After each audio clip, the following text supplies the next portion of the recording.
Some 16,000 police officers will patrol the streets of London Wednesday night in a bid to prevent more violence. Well, for more on the situation, we're now joined live by investigative journalist Tony Gosselin, who joins us from Bristol. Thanks for being with us. Many believe the riots are no longer about the killing of Mark Duggan. What are they about at this point? Well, I think, isn't it after 4 nights of rioting, it's nice to see the Prime Minister finally back in the country. And I think actually what this is about is far deeper than just this one killing last Thursday. It's about a crisis of leadership in this country. We've got a Prime Minister that doesn't really connect with the people. A lot of the policies he's implementing are actually dictated to him by the banks, and he's lost touch with ordinary people.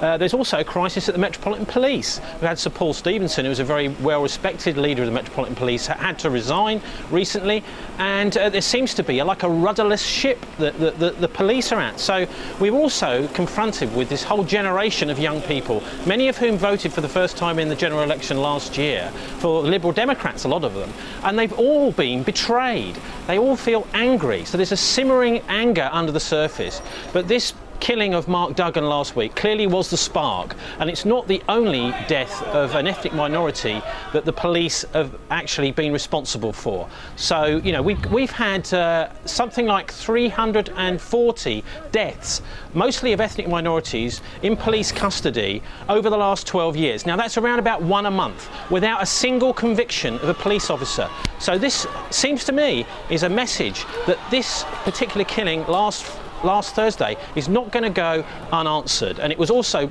absolutely disgusting. The police, Metropolitan Police, and this is what I'm talking about, the crisis of leadership, their response to that killing.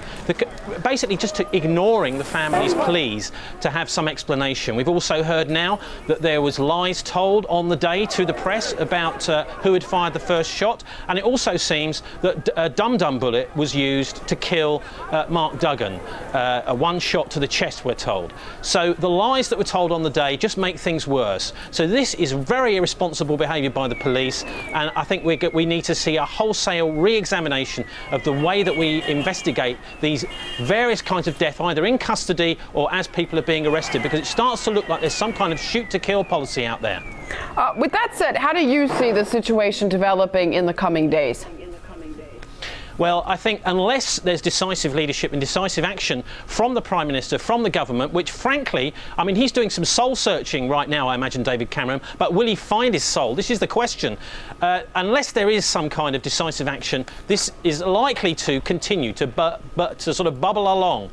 But I don't see that decisive action happening. I think what we need, first of all, is for Cameron to recall the very well-respected policeman who resigned, Paul Stephenson, somebody who's well-respected and very experienced, to run the Metropolitan Police now and to give them a boost in morale.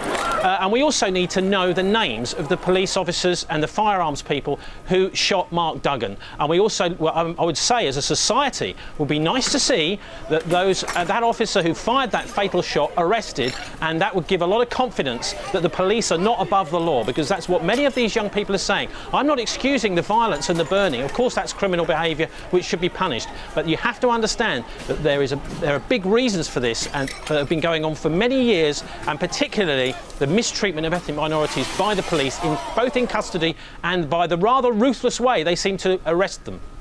The UK is spending billions supporting NATO missions in Afghanistan and Libya, but it's cutting social programs back home.